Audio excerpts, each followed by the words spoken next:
Let's talk about the NBA offseason so far as the trades are concerned.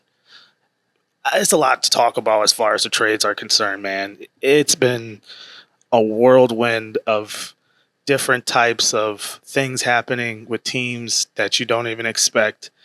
First and foremost, everyone's kind of clowning the Milwaukee Bucks as far as the decision they made to basically dub Dame, dub Dame, cut him, waive him, whatever you want to say, extend his money out for another 4 to 5 years.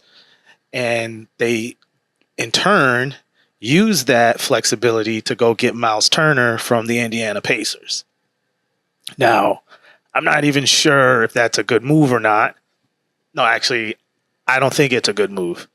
It's a band-aid on a problem that's going to continue to assume. It's like putting a band-aid over a gunshot wound. It's not enough. I don't know if it's going to keep Giannis there because it's not going to make them a top contender in the East, even with the weak East that we have now with all the injuries with Halliburton and Dame and even Jason Tatum. So it makes you wonder what kind of mindset and what kind of thought process is going on with the brass over there in Milwaukee. But as far as that's concerned, there's other things. Celtics doing what they do. I already talked about that as far as Brad Stevens and his big brain moving money around. They're definitely trying to build around Tatum, Brown, and Derek White. Of course, that's the right thing to do. Those are your studs. Those are your best players. So it's natural for you to want to do that. That's what the new collective bargaining agreement, the new CBA, that's what it allows at this point.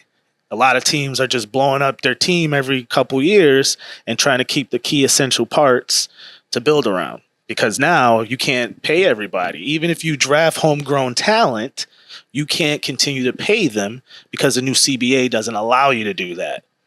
So all this, mumbo jumbo about picking up free agents and adding on to teams, trying to stop what happened as far as the old Miami days and what happened with, the old Golden State days with Durant, it doesn't matter because you just hurt teams in general overall. You stop that part of teams trying to build up and stack teams up, but now you stopped building homegrown teams. Like OKC, for example, they drafted pretty much the entire roster, but guess what? They're not going to be able to keep the entire roster with this new CBA. So how much did this CBA help? Really? It didn't. So that's one issue. But other than that, it's a lot of stuff going on. I mean, my Chicago Bulls, what do you say? I mean, what can I say? We're strapped with that Patrick Williams contract, which didn't make sense to begin with.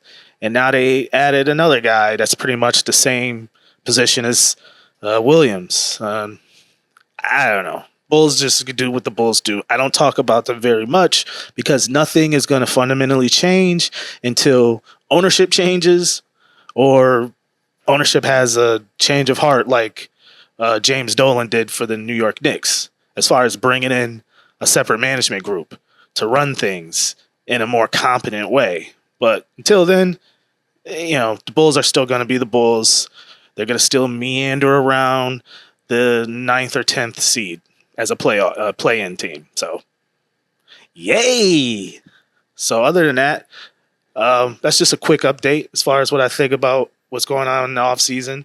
Of course, I already talked about Kevin Durant and as far as that team also adding Finney Smith Jr. to the roster.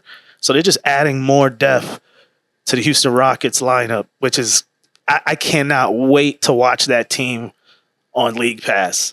So, this is the great part about all of this. You get to see the prospects of how teams change, and then you get to figure out as a fan what teams you want to watch in the upcoming season. For us League Pass owners. So yeah, man, I'm excited to see the next upcoming season and what that has to bring.